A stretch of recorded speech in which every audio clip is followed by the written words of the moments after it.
هذا النبي صفا. أما بعد، أعوذ بالله من الشيطان الرجيم. بسم الله الرحمن الرحيم.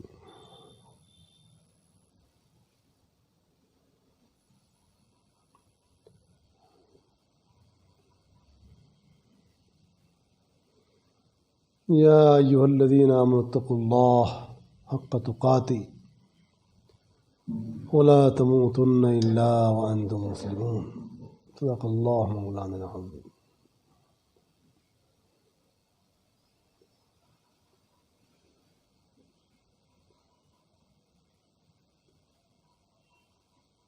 وقال الله سبحانه وتعالى: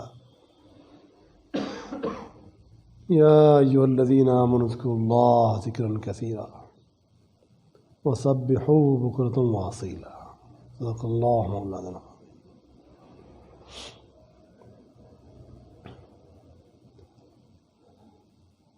قابل صد احترام بزرگوں، معزز دوستوں،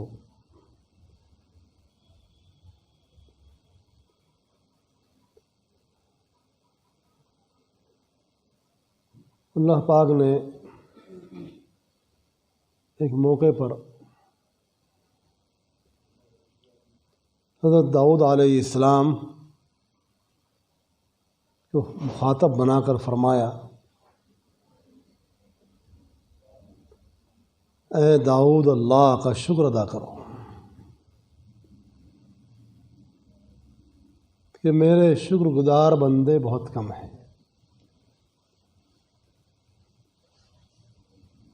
اعملوا یا آل داؤد شکرا قلیل من عبادی الشکور۔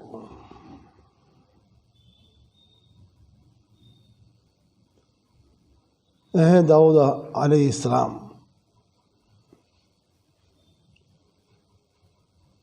بہت بڑے پیغمبر ہیں داؤد علیہ السلام۔ اللہ پاک نے ان کی قرآن پاک میں تعریف فرمائی۔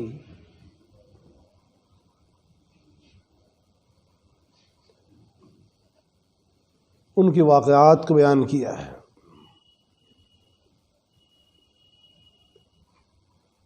ان کو اور ان کے بیٹے حضرت سلیمان علیہ السلام وہی پیغمبر ہیں، بہت عظیم الشان پیغمبر ہیں۔ ان دونوں پیغمبروں پر جو باپ بیٹے ہیں، اللہ پاک کی جانب سے بے شمار نعمتیں ہوئی تھی، حکومت ملی، دولت ملی۔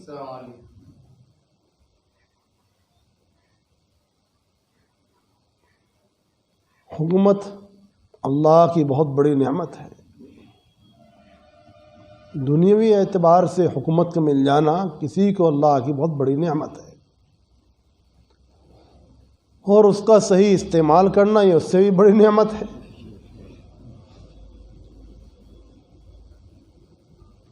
اور اگر وہ اس کا غلط استعمال کر لے تو یہ اللہ کی ناشکری ہے کہ اللہ پاک نے اسے ایک موقع دیا تھا خدمت کا، اس نے اس کو گنوا دیا۔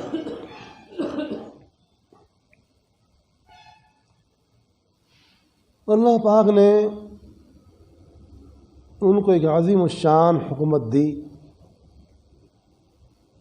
اور اپنی نعمتوں کی انتہا فرما دی، بے حساب ان کو نعمتوں سے نوازا جو ہم تصور بھی نہیں کر سکتے۔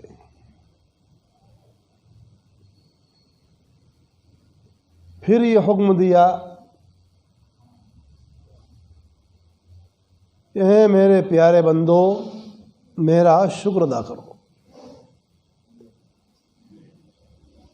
اور ساتھ ساتھ یہ بھی فرما دیا کہ شکر گزار بندے بہت کم ہیں۔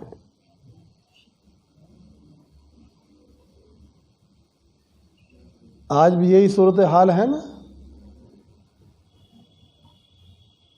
کہ اللہ پاک نے بندوں پر بے شمار نعمتیں فرمائی ہیں، ہر بندے پر اللہ کی بے شمار نعمتیں برس رہی ہیں بارش کی طرح، ایک برسات ہو رہی ہے نعمتوں کی ہر انسان پر، لیکن ان نعمتوں کا شکر کرنے والے کتنے ہیں؟ بہت کم ہیں۔ جس کو دیکھو تو وہ ناشکری کے اندر مبتلا ہے، بے صبری کے اندر مبتلا ہے، شکوہ شکایت کے اندر مبتلا ہے۔ اگر تھوڑی سی پریشانی آ گئی، الجھن آ گئی، دقت آ گئی تو اس کا اظہار کر رہا ہے، ایک بے صبری کا مظاہرہ کر رہا ہے، اور جو اللہ پاک نے اس کو ہزاروں نعمتیں دی ہیں اس کا شکر کہیں بھی نہیں، اس کا اظہار کہیں بھی نہیں۔ زبان سے اس کا اظہار نہیں کر رہا ہے، عمل سے اس کا شکر ادا نہیں کر پا رہا ہے۔ یہ ہے نا انسان کی بھول کہ اس کا مزاج بن رہا ہے، ایسی اس کی طبیعت بن رہی ہے، حالانکہ یہ سب نہیں ہونا چاہیے۔ اللہ پاک نے یوں تو نعمتیں ہر بندے کو دی، کسی کو محروم نہیں فرمایا، اور یہ اللہ کا نظام بھی نہیں ہے کہ اللہ پاک اپنے بندوں کو اپنی نعمتوں سے محروم فرمایا، بھلے وہ نافرمان ہی کیوں نہ ہو، ناشکرہ ہی کیوں نہ ہو، اللہ کو مانتا ہو یا نہ مانتا ہو، اللہ کی عبادت کرتا ہو یا نہ کرتا ہو، اللہ کی اطاعت میں لگا ہو یا نہ لگا ہو، اللہ پاک دنیاوی تمتعات، انعامات، ارتفاقات، فائدے سب کو دے رہے ہیں۔ اللہ پاک نے دنیا تو سب کے لیے رکھی، یہ ایسا دسترخوان ہے، اس میں سے سب کھائیں گے، نیک بھی کھائے گا، بد بھی کھائے گا، اچھا بھی استعمال کرے گا، برا بھی استعمال کرے گا۔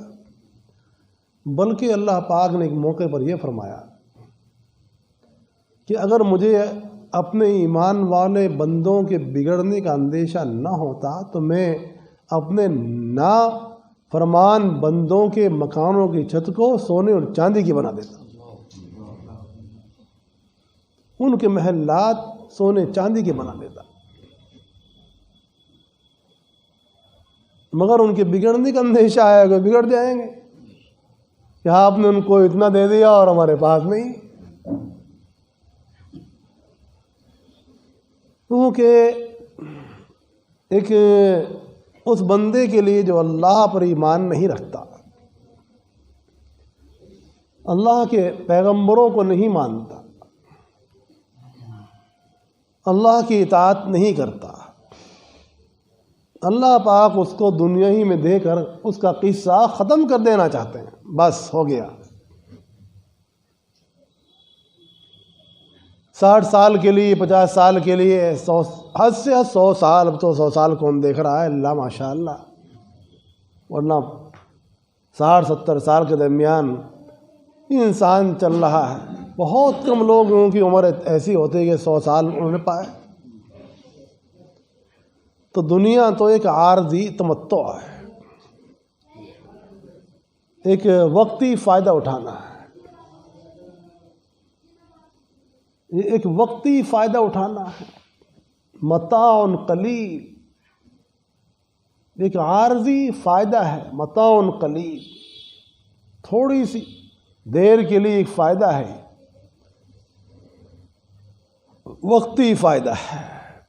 جیسے مسافر کو ہوتا ہے نا، جب آپ سفر میں گزرتے ہیں تو بڑے بڑے اچھے گارڈنوں سے بھی گزر جاتے ہیں، اور کچھ وقت وہاں بھی ٹھہر جاتے ہیں، بڑا مزہ سا محسوس ہوتا ہے، پھر گزرنا پڑ جاتا ہے کہ چلو وہی ہو گیا.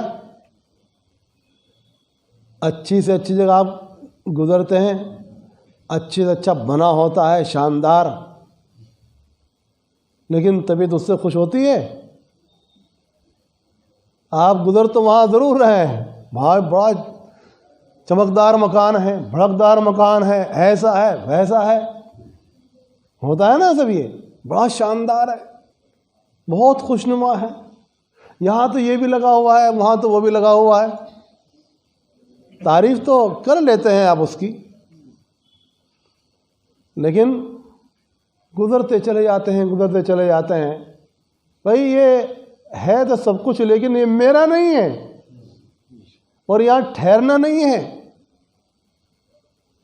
اگر ٹھہر گیا 2-4 گھنٹے کے لیے ٹھہر گیا، جیسے آدمی ایئرپورٹوں پہ ٹھہر جاتا ہے، اتنا اچھا بنا ہوتا ہے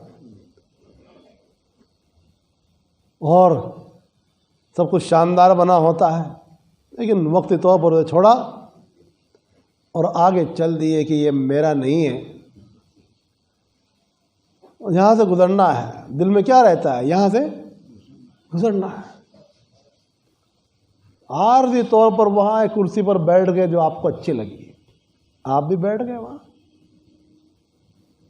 آپ نے بھی وہ چیزیں وہاں استعمال کر لی جو روز مرہ استعمال میں نہیں آتی. دل خوش بھی ہو گیا، اور آپ آ کے بتاتے بھی ہیں وہاں سے گزرے تھے، بڑا مزہ آیا تھا. لیکن وہ کیسا مزہ تھا؟ وہ عارضی مزہ تھا، وہ لطف عارضی تھا، وقتی تھا، ایک چند لمحات کے لیے تھا. وہ فرحت عارضی تھی، وقتی تھی. ایسے ہی دنیا کی فرحتوں کا حال ہے، ایسے ہی دنیا کی لذتوں کا حال ہے، ایسے ہی دنیا کی نعمتوں کا حال ہے کہ یہ دنیا کی نعمتیں، یہ لذتیں، یہ فرحتیں، یہ راحتیں، یہ برکتیں، یہ نعمتیں جو ہم استعمال کر رہے ہیں کیسی ہیں؟ عارضی ہیں، جن کو ہم دائمی سمجھ رہے ہیں، کہہ رہے ہیں میرا مکان، میری دکان، میرا پلاٹ، میرا باغ کر رہے ہیں نا، اور اسی میں الجھ رہے ہیں، میرا تیرا، میرا تیرا، اسی میں الجھ رہے ہیں نا. یہ دنیا کسی کی ہوئی جو آپ کی ہوگی؟ اس دنیا میں بادشاہ ہے، بڑے کر و فر والے، بڑی طاقت والے، یہ ان کی نہ ہو سکی. ان کے پاس فوج سپاہ بے حساب، جو دعویٰ کر رہے تھے یہ میرا ملک، میری بادشاہت، میری طاقت، میرا اقتدار، میں یوں. جب آنکھ بند ہوئی تو سارے دعوے کہاں تھے؟ وہ ختم تھے، اور کوئی پرسان حال بھی نہیں تھا کہ کیا ہو رہا ہے اندر کیا ہو رہا ہے. سب کچھ ختم ہو گیا، اور انسان پتہ چلا کہ یہ تو ایسا ہی ہے جیسا کہ آپ ایئرپورٹ سے گزر رہے ہوں، اسٹیشن سے گزر رہے ہوں، کسی کے گارڈن سے گزر رہے ہوں، اور دوسرا بھی گزر رہا ہو، اور دونوں آپ اور وہ جھگڑا کرنے لگے. وہ کہے کہ یہ میرا گارڈن ہے اس لیے کہ میں یہاں آیا ہوں، میں نے ٹکٹ لیا ہوا ہے، اور آپ کہیں بھائی ٹکٹ تو میں نے بھی لیا ہوا ہے، میری کرسی ہے اور یہ میرا ہے.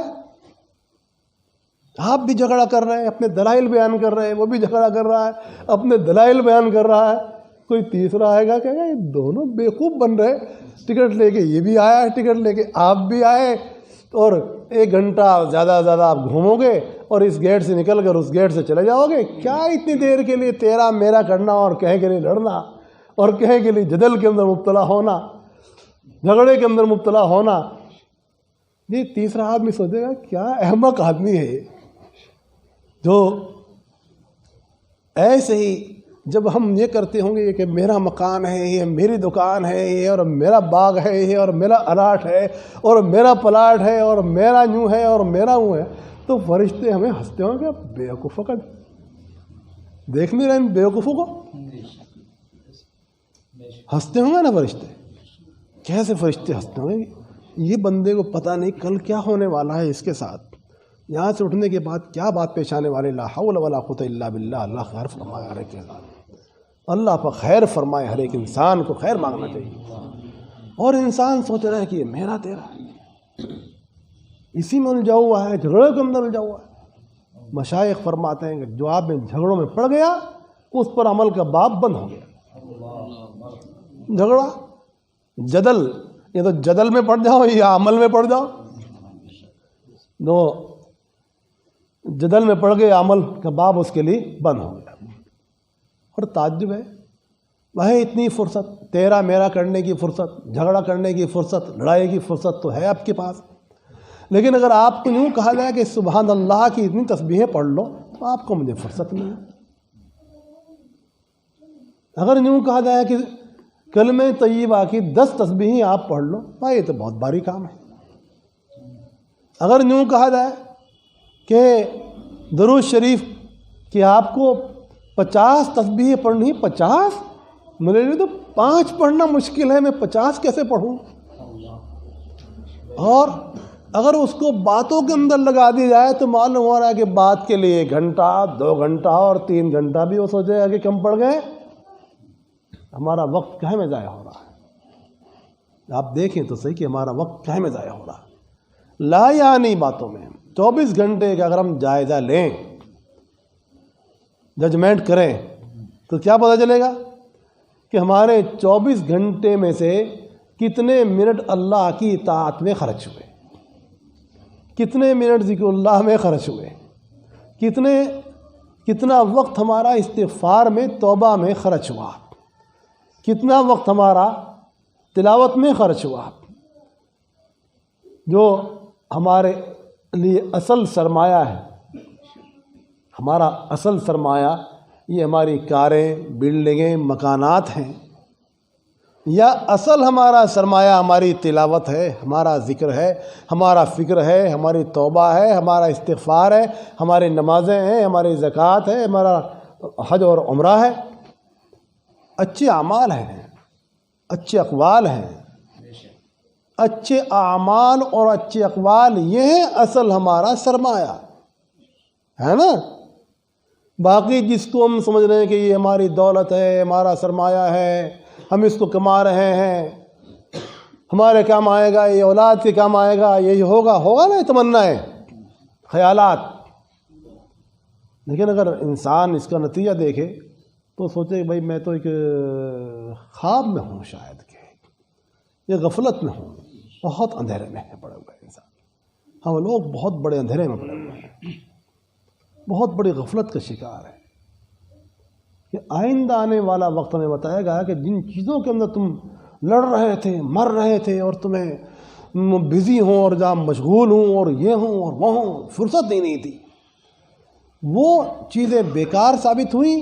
اور وہی چیز جس کے لیے آپ مشکل سے وقت نکال رہے تھے، موقع نکال رہے تھے، فرصت نکال رہے تھے، وہی چیز انسان کے لیے متاع، حقیقی متاع، قیمتی سرمایہ، لا فانی دولت، غیر فانی دولت، ابدی دولت، وہی دولت تھی. اللہ کا ذکر سب سے بڑی دولت ہے، جو ہر موڑ پر انسان کے لیے نور کا کام دے گا. اللہ نور ہے، اللہ کا ذکر بھی نور ہی ہے. اللہ نور السماوات والارض مثل نوره كمشكاة فيها مصباح. اللہ پاک نور ہے، اللہ پاک نور ہے. اللہ پاک آسمانوں اور زمینوں کے نور ہیں.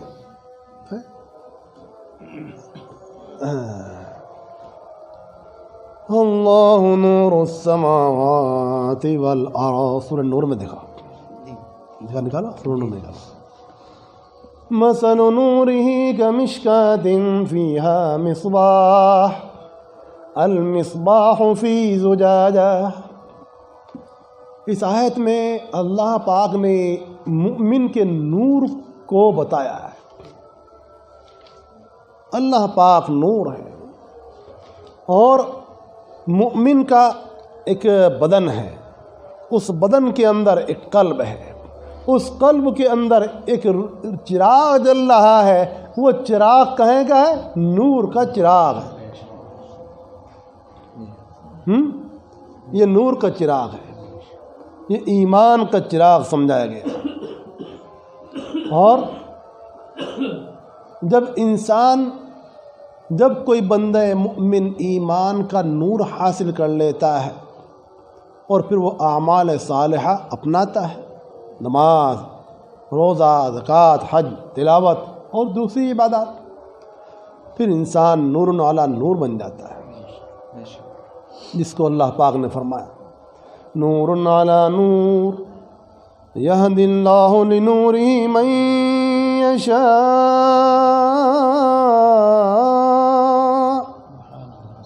اللہ پاک نور پر ایک نور ہے، اللہ پاک جس کو چاہتے اپنے نور کی ہدایت دیتے تھے۔ ایک نور تھا ایمان کا، پھر ایک نور ہوا اعمال صالحہ کا، ایک نور ہوا ذکر اللہ کا، ایک نور ہوا تقوی کا، ایک نور ہوا شکر کا، ایک نور ہوا صبر کا۔ جب سارے انوار مل جاتے ہیں تو انسان نور علی نور بن جاتا ہے۔ وَيَضْرِبُ اللَّهُ الْأَمْثَالَ لِلنَّاسِ وَاللَّهُ بِكُلِّ شَيْءٍ عَلِيمٌ۔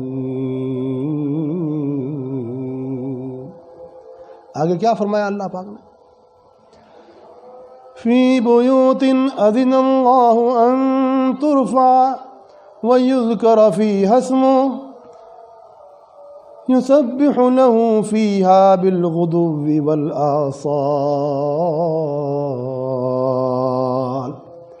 جن مکانوں کے اندر اللہ پاک کا ذکر ہوتا ہے، اللہ پاک نے ان مکانوں کو بہت بلند کیا ہے۔ جن مکانوں میں اللہ کا ذکر ہوتا ہے وہ مکان اللہ کے نظر میں بہت زیادہ بلند ہے۔ انہی مکانوں کا نام تو خانقاہ ہے۔ سبحان اللہ، اللہ اکبر کبیرہ۔ سبحان اللہ، بھائی جن مکانوں میں اللہ کا ذکر ہوتا ہے وہ مکان اللہ کے نزدیک بہت بلند ہیں اور قابل ذکر ہیں۔ وہ جگہ بھی قابل ذکر ہے اس لیے کہ اس پر ذکر اللہ ہوا۔ تو جب جگہ پر اللہ کا ذکر ہونے سے وہ جگہ قابل ذکر بن گئی عند اللہ، تو وہ بندہ جو اللہ کے ذکر میں لگے گا وہ اللہ کے یہاں کتنا قابل ذکر بن جائے گا۔ سبحان اللہ۔ اندازہ ہوا آپ کو؟ محض ایک جگہ تھی، اور بھی جگہیں تھی، اس جگہ پر اللہ کی نظر پڑی اور قبولیت ہوئی اور یہاں ذکر کا مرکز بن گیا، یہاں ذکر ہو رہا ہے۔ اب یہ جگہ اور جگہوں پر رشک کرے گی نا کہ مجھ پر اللہ کا ذکر ہوا، مسجد بنی، مدرسہ بنا، خانقاہ مرکز بنا، یہ بنا، دین کی اشاعت کا ایک مرکز وہاں تعمیر ہوا اللہ کے، اور اللہ کا ذکر، خالص اللہ کا ذکر تو لب لباب ہے اعمال کا۔ بے شک، سبحان اللہ۔ اللہ کا ذکر، نماز میں اللہ کا ذکر، تلاوت میں اللہ کا ذکر، کوئی عبادت ایسی نہیں جس میں اللہ کا ذکر نہ ہو، وہ عبادت ہی نہیں جس میں اللہ کا ذکر نہ ہو۔ بے شک، بے شک۔ اس کا نام عبادت ہو ہی نہیں سکتا جس میں اللہ کا ذکر نہ ہو، وہ تو کچھ اور ہے، وہ تو کچھ اور ہے۔ جس چیز میں اللہ کا ذکر نہ ہو وہ عبادت نہیں، وہ تو کچھ اور ہے۔ کچھ اور ہے، بے شک۔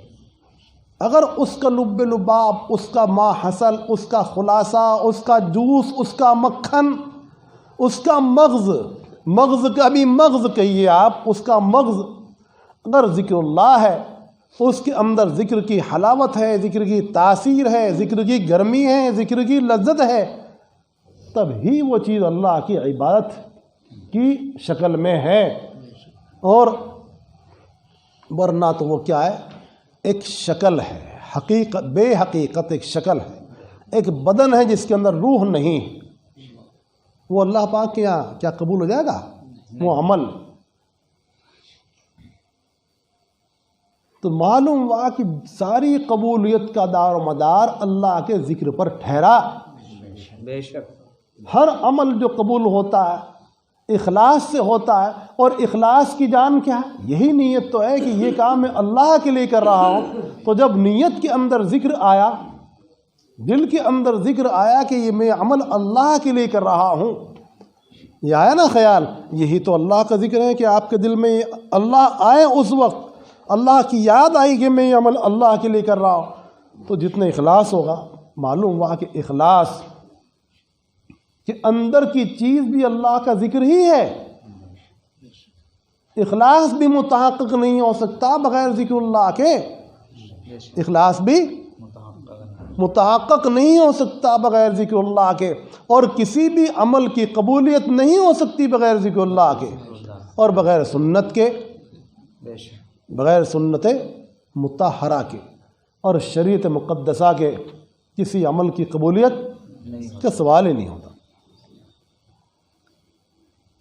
تو جن مکانوں میں اللہ کی یاد کی جائے گی انہی مکانوں کا نام خانقاہ۔ اور خانقاہ میں کیسے لوگ آئیں گے، کیسے بنیں گے، کیسے تیار ہوں گے؟ جب وقت لگائیں گے خانقاہوں کے اندر، جب وقت لگائیں گے۔ آنا صرف اپنے استاذ کی ملاقات کے لیے نہیں ہوتا، استاد آیا ان سے مل لو بھاگ جاؤ، بلکہ آنا تو ان کے پاس بیٹھنے کے لیے ہوتا ہے، ان سے سیکھنے کے لیے ہوتا ہے۔ سیکھنے کے لیے ہوتا ہے یا زیارت کے لیے ہوتا ہے؟ سیکھنے کے لیے۔ آپ کسی ٹیلر کے پاس جائیں، ٹیلری سیکھنی ہو آپ کو، اور اس کی زیارت کر کے آپ چلے جائیں، پھر انشاءاللہ سیکھ پائیں گے؟ آپ سیکھ لیں گے؟ یا بھائی اسے کیا سکھاؤں گا؟ کسی حکیم کے پاس آپ کو رہنا ہو، حکیم ایک تو بڑے بخیل ویسے ہی ہوتے ہیں حکیم لوگ، اپنا فن دینے کو تیار۔ جی اوہو، حکیموں جیسا بڑا بخیل تو دنیا میں دیکھا ہی نہیں ہوگا۔ اللہ ایک نسخہ بتانے کے لیے مدت ہائے دراز اگر آپ کو رگڑوا دیں، آپ کی ناک رگڑوا دیں، چنے چبوا دیں، تب وہ آپ کو کوئی ایک آدھ نسخہ بتائیں تو ان کا احسان ہے آپ کے اوپر۔ بہت سے تو بیچارے ایسے گزرے ہیں کہ اپنا رسالہ اپنے ساتھ لے گئے لیکن بتایا نہیں۔ اللہ ایسے رسالوں کے نام رسالہ قبریہ رکھے ہیں لوگوں نے، قبر میں لے گئے، دیا نہیں نسخے۔ ان کا بخل تو اتنا بڑا ہوا ہے، یہ تو علماء ہیں، حضرات صوفیہ کرام ہیں، اہل اللہ ہیں، جو دریا کے دریا لٹاتے ہیں اور پھر سوچتے ہیں کہ آنے والوں کا احسان ہے۔ سبحان اللہ یہ ہمارا کوئی احسان نہیں کہ ہم سنا رہے ہیں، آنے والوں کا احسان سمجھتے ہیں، سبحان اللہ ان کی محبت جانتے ہیں، اللہ اپنا کمال نہیں جانتے، وہ کسی چیز میں اپنے کمال کے مدعی نہیں ہوتے۔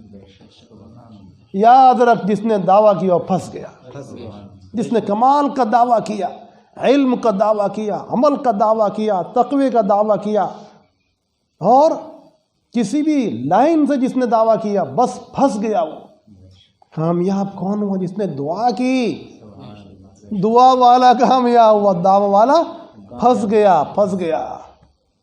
جو دعا کرتا ہے، روتا ہے، اللہ کے سامنے روتا ہے کہ یا اللہ میں پھنس گیا ہوں، مجھے نکال دیجیے، الہ العالمین میں گناہوں کے دلدل کے اندر پھنس گیا ہوں، مجھے نکال دیجیے، یا اللہ میری یہ بری لت مجھے پریشان کر رہی ہے، میری دنیا اور آخرت تباہ کر رہی ہے، مجھ کو نکال دیجیے۔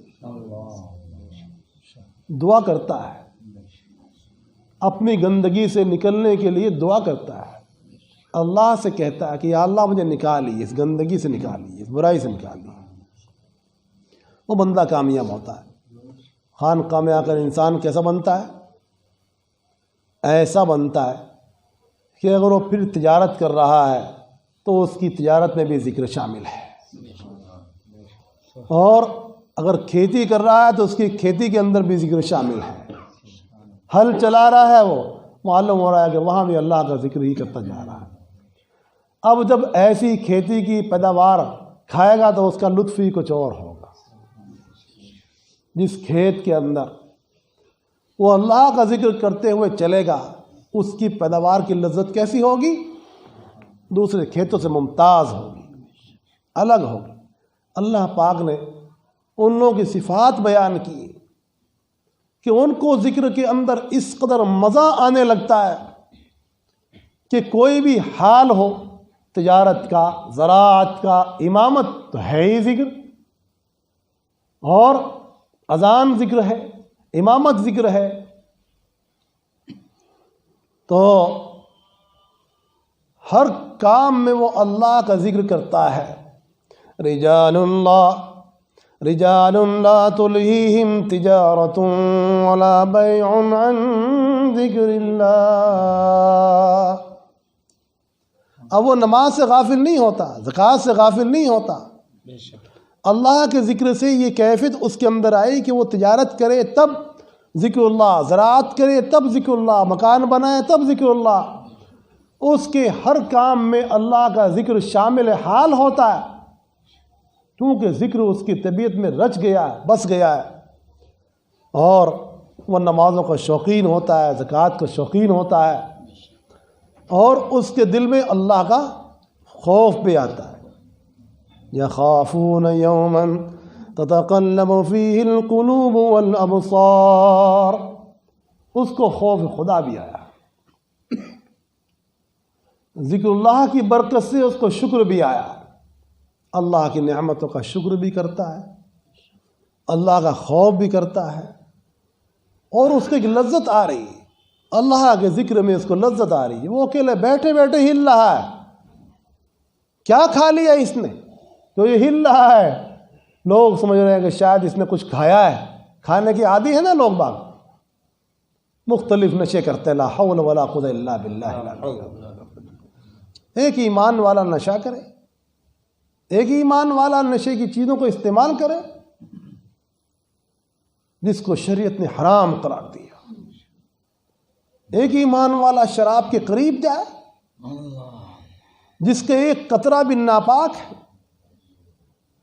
اگر ایک ڈرم کے اندر گر جائے تو سارا ڈرم ہی ناپاک ہو جائے، تو جس بدن کے اندر شراب گر رہی ہے اس بدن کی ناپاکی کا کیا حشر ہوگا، اس کے باطن کا کیا حشر ہوگا، بے شک اس کی عبادات کا کیا عالم ہوگا۔ اللہ اب وہ کہے گا میری عبادات قبول نہیں ہوتی اور یہ ہوتا ہے وہ ہوتا ہے۔ ایک ایمان والا نشے کی چیزوں کو بھلا استعمال کر سکتا ہے، ایک ایمان والا قتل و غارت گری میں لگ سکتا ہے، چوری میں لگ سکتا ہے، حرام کام میں لگ سکتا ہے، ایک ایمان والا سودی کاروبار کر سکتا ہے؟ نہیں کر سکتا، اس لیے کہ قرآن پاک نے ان سب چیزوں کو منع کیا۔ اللہ پر ایمان ہے اس کا، اللہ کے پیغمبر پر ایمان ہے اس کا، تو پیغمبر علیہ السلام پر ایمان کا مطلب کیا ہے، اللہ پر ایمان کے معنی کیا ہے کہ اللہ پاک نے جن چیزوں کے کرنے کے لیے فرمایا ان کو کیا جائے، اور جن چیزوں سے باز رہنے کے لیے فرمایا ان سے باز رہا جائے۔ رسول پاک علیہ السلام پر ایمان لانے کا مطلب کیا ہوا؟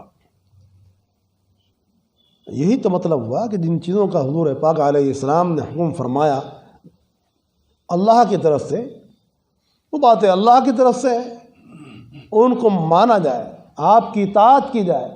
ما آتاکم الرسول فخذوا وما نہاکم عنہ فانتہوا، جو اللہ کے رسول علیہ السلام نے دیا ہے ان کو لو، اور جس سے منع فرمایا اس سے باز رہو۔ یہی تو ہے ایمان کا خلاصہ۔ ایمان کا خلاصہ اللہ کی اطاعت ہے، اللہ کی عبادت ہے۔ ایمان کا خلاصہ رسول پاک علیہ السلام کی محبت ہے، آپ کا عشق ہے، آپ کی اطاعت ہے، عبادت نہیں۔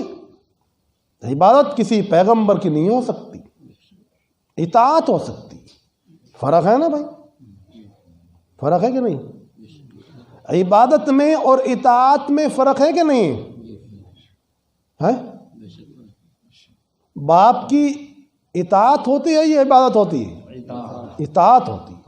استاذ کی اطاعت ہوتی ہے عبادت ہوتی ہے؟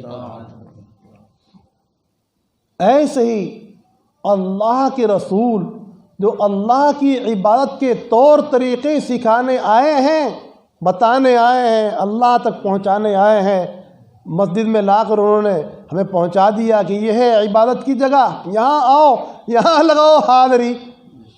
5 وقتہ حاضری لگانے کی جگہ کیا ہے؟ مسجد۔ حاضری لگائی جا رہی کہیں اور، حاضری لگانے کی جگہ تو یہ تھی بھائی. بے شک. بھول گیا شاید میرا بھائی بھول گیا ہے. اللہ. ایسا تو نہیں کہہ سکتے کہ اس کو پتہ نہیں, یہ کہنے کی تو ہمت نہیں ہے. ہاں یہ کہہ سکتا ہوں کہ میرا بھائی بھول گیا ہے. حاضری لگانی تھی اس کو مسجد کے اندر, اللہ کے گھر کے اندر.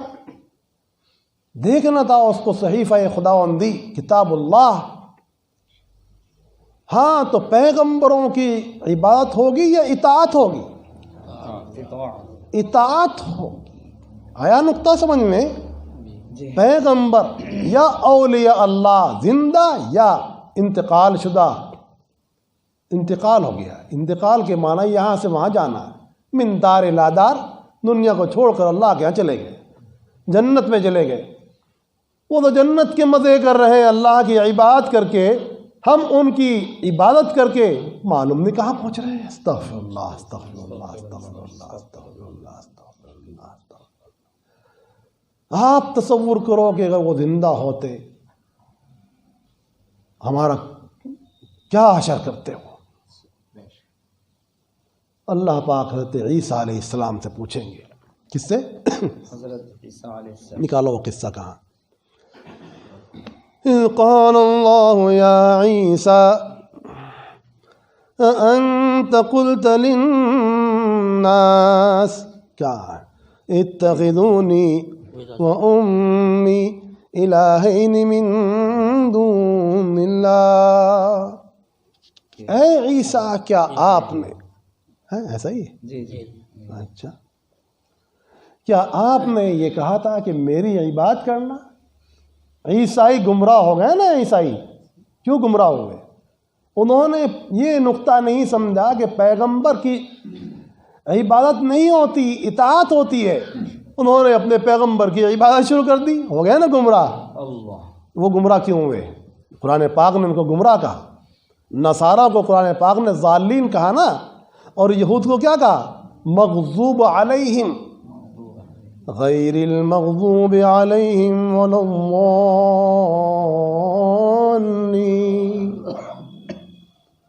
یہود پر اللہ کا غضب نازل ہوا اور نصارہ بھٹک گئے.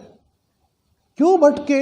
اس لیے کہ انہوں نے اپنے پیغمبروں کی اطاعت کے بجائے عبادت شروع کر دی. اللہ پاک پوچھیں گے حضرت عیسیٰ علیہ السلام سے, کتنے بڑے پیغمبر, اللہ اکبر. ایمان والوں کا ہر پیغمبر پر ایمان ہے, ان کا احترام ہر ایمان والوں کے دل کے اندر موجود ہے. یہ ہے ایمان والوں کی خصوصیت. یہ ہے ایمان والے کی خصوصیت, ہر نبی سے محبت رکھنا. یہ ایمان والوں کی شان ہے. لا نفرق بین احد من رسلی. ہم یہ تفریق نہیں کرتے کہ ہمارے نبی ہے یا تمہارے نبی ہے. ہمارے یہاں یہ تفریق ہے. سارے ہمارے سر کے تاج ہیں, سارے ہماری آنکھوں کا نور ہے, سارے ہمارے دل کے محبوب ہیں, ہمارے دل کے اندر بیٹھے ہوئے ہیں. کہاں ہے؟ ہمارے دل کے اندر بیٹھے ہوئے. ان کا گھر کہاں ہے؟ پیغمبروں کا مکان ایمان والوں کے دلوں کے اندر ہے. وہاں ہر ایک کی محبت ہے. حضرت موسیٰ علیہ السلام, حضرت عیسیٰ علیہ السلام, حضرت داؤد علیہ السلام, جتنے پیغمبر ہیں, چاہے وہ کسی بھی حسب کے ہوں یا نسب کے ہوں, اس کا مطلب نہیں اسلام میں حسب نسب کیا ہے. اسلام میں حسب نسب ہے کچھ نہیں. اللہ فرمائیں گے قیامت میں, آجا بھائی یہاں جا, یہاں جا, تو نے میرے حسب کو تو پیچھے ڈالا تھا, اپنے حسب کو بہت اونچے کیا تھا. میرا حسب, میرا خاندان, میرا نسب, میرا خاندان. اپنے خاندان کو تو نے بہت بڑھایا, اپنے نسب کو تو نے بہت چڑھایا, اور میرا نسب تو نے پیچھے ڈال دیا. یا اللہ, آپ کا نسب, آپ کا حسب, آپ کی برادری کیا تھی؟ مجھے تو پتہ ہی نہیں. ہاں آپ کہہ رہا پتہ ہی نہیں اعلان کیا تھا میں نے. وَجَعَلْنَاكُمْ شُعُوبًا وَقَبَائِلَ لِتَعَارَفُوا إِنَّ أَكْرَمَكُمْ عِندَ اللَّهِ أَتْقَاكُمْ. میں نے اپنا حسب اور اپنا نسب بتایا کہ جو متقی ہے وہ میرا محبوب ہے, جو متقی ہے, پرہیزگار ہے, جو ذاکر ہے, جو جتنا بڑا ذاکر ہے، جو جتنا بڑا متقی ہے، وہ میرا سب سے چہیتا بندہ ہے۔ ان کیا اکرمکم مکرم، ان اکرمکم عند اللہ اتقاکم، سب سے پیارا، لاڈلا، معزز، مکرم میرے نزدیک کون ہے؟ فلاں فلاں خاندان کا نہیں، اس معیار پر جو ہو تقوی کے، ذکر کے اور شریعت کے، سنت کے، وہ ہے۔ تو میرا حسب تو نے پیچھے ڈال دیا، اپنا حسب تو نے بڑھا دیا، بندہ وہاں کو جواب نہیں دے سکے گا۔ اللہ پاک پوچھ رہے ہیں کس سے؟ عیسیٰ علیہ السلام سے۔ اب بعض ناپاک گندے ذہن کے لوگ، گندی زبان کے لوگ انبیاء علیہ السلام کی اور سید الانبیاء علیہ السلام کی شان اقدس میں یہ خرافات بکتے ہیں۔ آپ علیہ السلام کی شان اقدس میں گستاخی، تمام پیغمبروں کی شان میں گستاخی۔ جو آپ علیہ السلام کو نہیں مانتا وہ گویا کسی بھی پیغمبر کو نہیں مانتا، اس لیے کہ ہر پیغمبر نے کیا کہا کہ میں تو ان آنے والے پیغمبر کے لیے آ رہا ہوں جو بعد میں آ رہے ہیں۔ سب نے بتایا، ہر پیغمبر نے یہ فرمایا، ہر پیغمبر نے یہ بات کہی کہ اے لوگو، اگر تم زندہ رہے اور تمہاری زندگی میں آخری پیغمبر تشریف لے آئے تو مجھ کو چھوڑ دینا، ان کو مان لینا۔ ارے بھائی، یہ اقرار اللہ پاک نے انبیاء علیہ السلام سے کیا۔ کیا فرمایا اللہ پاک؟ وَإِذْ أَخَذَ اللَّهُ مِيثَاقَ النَّبِيِّينَ لَمَا آتَيْتُكُم مِّن كِتَابٍ وَحِكْمَةٍ، اے پیغمبروں، میں تم سے ایک وعدہ لیتا ہوں کہ اگر تمہاری خود کی زندگی میں آخری پیغمبر، آخری میرے محبوب، اللہ کے سب سے بڑے پیغمبر، چہیتے پیغمبر آ جائیں، تم اپنی چلاؤ گے یا ان کو مانو گے؟ تو ہر پیغمبر نے یہ کہا کہ ہم ان پر ایمان لائیں گے، اپنی نبوت کو نہیں چلائیں گے، اپنی رسالت کو نہیں چلائیں گے، بلکہ ان کی بات کو مانیں گے۔ جب تمام انبیاء علیہ السلام سے اللہ نے یہ وعدہ لے لیا اور سب نے اپنے بعد میں آنے والے انسانوں سے اس کا اظہار کر دیا کہ سب کی نبوت ان کی نبوت کی برکت ہے اور انہی کے لیے ہم میدان ہموار کر رہے ہیں، ہم تو علاقے کے نبی ہیں، ایک علاقے کے۔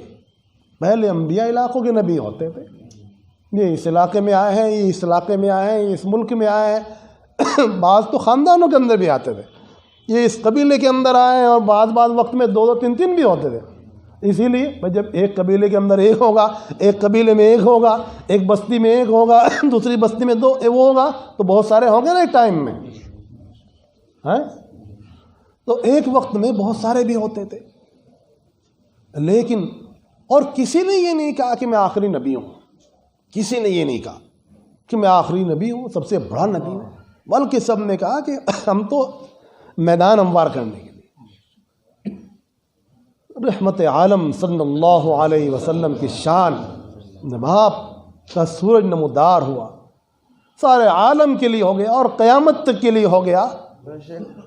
آپ علیہ السلام قیامت تک کے لیے تشریف لے آئے اور آپ کی شریعت، آپ کی سنت ہے سارے انسانوں کے لیے کافی ہے۔ کسی قبیلے، کسی خاندان کے ساتھ مخصوص نہیں کہ صاحب آپ مکے کے لیے آئے ہیں یا مدینہ پاک کے لیے آئے ہیں یا عرب کے لیے آئے ہیں، سعودیہ کے لیے آئے ہیں، فلاں کے لیے آئے۔ آپ علیہ السلام کی نبوت علاقائی یا برادری، علاقائی سطح سے بہت اونچے ہے۔ آپ علیہ السلام تو الی کافۃ الناس قیامت تک کے لیے مبعوث ہوئے۔ وما ارسلناک الا رحمۃ للعالمین بعثت للناس کافۃ ختم بی النبیون، سارے انبیاء علیہ السلام کے سلسلے مجھ پر مکمل کر دیے گئے، اور قصر نبوت کی آخری اینٹ آپ علیہ السلام کے تشریف لانے سے وہ نبوت کا مکان پورا ہو گیا، اب کوئی نبی آنے والا نہیں، گنجائش ہی نہیں، قصر نبوت مکمل ہو چکا، جو نبوت کا محل تھا وہ پورا ہو چکا۔ ہاں، تو اس پر یہ بات آ گئی کہ اللہ پاک حضرت عیسیٰ علیہ السلام سے پوچھیں گے کہ آپ نے کہا تھا کہ مجھ کو اور میری ماں کو میرے علاوہ ان کی عبادت کرنا۔ اللہ توبہ توبہ توبہ، میں ایسی بات کہتا، بھلا میں ایسی بات کہتا۔ کیا کہا؟ قال سبحانك ما يكون لي ان اقول ما ليس لي بحق۔ یا اللہ، آپ کی ذات پاک ہے، میں ایسا کہہ سکتا تھا؟ کون انسان ایسا کہہ سکتا ہے کہ آپ کو چھوڑ کر اس کو پوجا جائے، اس کی عبادت کی جائے؟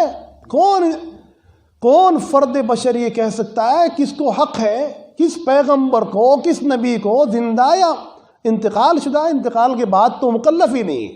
جو کچھ ہم کر رہے ہیں اولیاء کے ساتھ، یاد رکھیے ان اولیاء کی گردن پر اس کا کوئی گناہ نہیں، اس کا گناہ، اس کی ذمہ داری ہم پر ہے۔ وہ اولیاء اللہ پاک ہیں اس سے جو ہم کر رہے ہیں، انہیں کیا معلوم کہ کون کیا کر رہا ہے؟ نہ انہوں نے کہا، ان کی گردن نہیں پکڑی جا سکتی، وہ تو پاک ہیں، وہ خود اللہ کی عبادت کر گئے۔ تو ان کنت قلتہ فقد علمت، اگر میں یہ بات کہتا کہ میری عبادت کرو تو آپ بھی جانتے اور آپ کو ہی معلوم ہوتا۔ تعلم ما فی نفسی ولا اعلم ما فی نفسک، آپ کو میرے دل کی ہر بات کی خبر ہے، میرے نفس میں کیا آ رہا ہے جا رہا ہے ہر بات کی خبر ہے، اور مجھے آپ کی دل کی باتوں کی خبر نہیں۔ انک انت علام الغیوب، اللہ اکبر کبیرہ۔ انبیاء علیہ السلام نے صاف کر دی بات۔ ما قلت لهم الا ما امرتنی به ان اعبدوا اللہ ربی وربکم، میں نے تو ان کو وہی کہا جس کا آپ نے مجھے حکم دیا تھا۔ انبیاء علیہ السلام کو جس بات کا حکم دیا وہی تو کہیں گے، اپنی طرف سے نہیں کہیں گے۔ میں نے وہی بات کہی جس کا آپ نے مجھے حکم دیا، کیا؟ ان اعبدوا اللہ ربی وربکم، اللہ کی عبادت کرو جو میرے بھی رب ہیں تمہارے بھی رب ہیں۔ اللہ اللہ اللہ اللہ، اللہ کی عبادت کرو جو میرے بھی رب ہیں تمہارے بھی رب ہیں۔ بھلا اولیاء اللہ، انبیاء علیہ السلام، صحابہ کرام، اولیاء اللہ، اللہ کے نیک بندے، مخلص بندے، کوئی یہ کہہ گیا کبھی؟ کسی نے کہا کہ مجھ کو میرے سامنے ایسا کرنا، مجھے عبادت کرنا، جو عبادت کے ارکان ہیں وہ میرے لیے کرنا؟ توبہ توبہ، ان کی گردن بھائی اس سے پاک ہے۔ شریعت کے خلاف اور اللہ کے حکم کے خلاف کوئی کہہ سکتا ہے؟ کوئی کہہ نہیں سکتا۔ وَكُنْتُ عَلَيْهِمْ شَهِيدًا مَا دُمْتُ فِيهِمْ، یا اللہ میں ان پر نگراں رہا، گواہ رہا، نگراں رہا جب تک میں ان کے اندر رہا۔ کیا؟ کہ اللہ کی عبادت کرو۔ کسی پیغمبر نے یہ نہیں کہا کہ میری عبادت کرو، اطاعت کرو، اللہ کی عبادت کرو، ان برائیوں سے باز آؤ، ان اچھائیوں پر چلو، حرام کاموں سے باز آؤ۔ ہر پیغمبر نے چیخ چیخ کر کہا برائیوں سے باز آؤ، حرام کاموں سے باز آؤ، سود کھانے سے باز آؤ، قتل و غارت گری سے باز آؤ۔ جو بھی اس جگہ کے اندر برائیاں تھی ہر پیغمبر نے صاف صاف اعلان کر کے بتا دیا۔ کوئی مان رہا نہیں مان رہا اس کا سوال نہیں ہے، وہ تو انسان کی ہدایت کا معاملہ ہے، جس کو اللہ پاک ہدایت دیں گے وہی تو سنے گا۔ کیا کوئی گونگا اور پتھر سن لے گا؟ ہاں، تو جب تک میں ان میں رہا، یا اللہ گواہ رہا، اور جب آپ نے مجھے بلا لیا آپ ذمہ دار ہو گئے، آپ جو چاہیں ان کے ساتھ کریں۔ اب کچھ لوگ لا حول ولا قوت الا باللہ العلی العظیم، کوئی حضرت علی رضی اللہ تعالیٰ عنہ کو خدا مان رہا ہے، استغفر اللہ استغفر اللہ استغفر اللہ استغفر اللہ، کوئی کسی بزرگ کو خدا مان رہا ہے، لا حول ولا قوت الا باللہ العلی العظیم۔ تو عبادت میں اور اطاعت میں فرق ہے کہ نہیں؟ اولیاء اللہ، انبیاء علیہ السلام، اللہ کے نیک بندے اطاعت کے لیے ہیں، عبادت کے لیے صرف اللہ ہے۔ میں نے آپ کو اپنی جیب سے کوئی بات بتائی نہیں، کون سی بات بتائی؟ جس پر ہم سب کو ایمان ہے، جس پر ہم سب کا ایمان ہے، وہ واقعات جو قرآن پاک بیان کر رہا ہے، حقیقتیں سمجھا رہا ہے۔ تو عبادت اور اطاعت کا اگر ہم نے فرق نہیں سمجھا تو گمراہ ہو جائیں گے۔ ایک طبقہ اس میں لگ رہا ہے اللہ پاک سب کی حفاظت فرمائے، یہ اللہ کے مقدس بندے، ذاکر بندے، عابد بندے، ولی بندے، اللہ کے چہیتے بندے، ہمیشہ اللہ کی اطاعت میں لگے رہنے والے بندے، ان کو کہاں ہوش تھی؟ اور اب اللہ کی جتنی ہمیں اللہ نے فرصت دے رکھی ہے اور ہم اس فرصت کو غلط جگہ استعمال کر رہے ہیں۔ ان حضرات کے پاس فرصت نہیں تھی۔ حضرت مولانا شاہ غلام علی صاحب نقشبندی رحمۃ اللہ علیہ بہت بڑے اللہ کے ولی تھے، دہلی میں قیام تھا، بہت بڑی خانقاہ چلتی تھی، اللہ اللہ، جہاں کوئی 5-10 منٹ بیٹھا تو اپنے کمرے کی چابیاں لا کر اس کو پیش کر دیا کرتے تھے کہ آپ جا رہیے میں چلتا ہوں۔ بھائی میرے پاس تو اتنی فرصت نہیں ہے، آپ کے پاس فرصت زیادہ ہے، میرے پاس نہیں ہے، میرا ٹائم کم ہے، مجھے 2-4 تسبیح پڑھنے دیجیے۔ اتنا وقت بھی ان کو برداشت نہیں ہوتا تھا کہ زیادہ دیر کوئی بیٹھے بھی، کام کی بات کرو چل دو، کام کی بات کرو چل دو، اپنی تلاوت میں رہو، اپنے ذکر میں رہو، اپنی نماز میں رہو، اپنے استغفار میں رہو، توبہ کا راستہ پکڑو، ذکر کا راستہ پکڑو۔ یہ ہے نور، اللہ کا ذکر نور ہے، اللہ نور ہے، اللہ کا ذکر بھی نور ہے، اللہ کا ذکر نور ہے، اللہ کا ذکر سب سے بڑی قوت ہے، سب سے بڑی تسکین ہے، سکون ہے، اطمینان ہے، راحت ہے، دولت ہے۔ اللہ کا ذکر سب سے بڑی دولت ہے، وَلَذِكْرُ اللَّهِ اکبر، وہ سب سے بڑی دولت ہے اور غیر فانی دولت ہے۔ اللہ پاک ہمیں اس کی توفیق نصیب فرمائے۔ استغفر اللہ ربی من کل ذنب واتوب الیہ وعلی آل ابراہیم انک حمید مجید۔ یا اللہ اس مجلس کو قبول فرما، یا اللہ اس مجلس کو قبول فرما، یہاں سے یا اللہ ذاکرین پیدا فرما۔ یا اللہ شیخ صاحب رحمۃ اللہ علیہ کی حقیقی اولاد پیدا فرما، یا اللہ ان کی حقیقی اولاد پیدا فرما، یا اللہ اس سلسلے کی بزرگوں کی امانت کو ہمارے سینوں کے اندر منتقل فرما، یا اللہ ان اسلاف کی امانت کو ہمارے سینوں کے اندر منتقل فرما، یا اللہ صابری مشن کو زندہ فرما، الہ العالمین اس خانقاہ سے اور دیگر خانقاہوں سے جو سچ اور حق ہیں ان سے صابری مشن کو زندہ فرما، یا اللہ صابر و شاکر بندے پیدا فرما، ذاکر بندے پیدا فرما، متقی بندے پیدا فرما، یا اللہ اپنے نیک بندوں میں ہمارا شمار فرما، ہماری اولاد کو شمار فرما، ہمارے متعلقین کو شمار فرما، یا اللہ ہمارا اور ہمارے اولاد کا اپنے نیک بندوں میں شمار فرما، فساق سے فجار سے ہماری حفاظت فرما،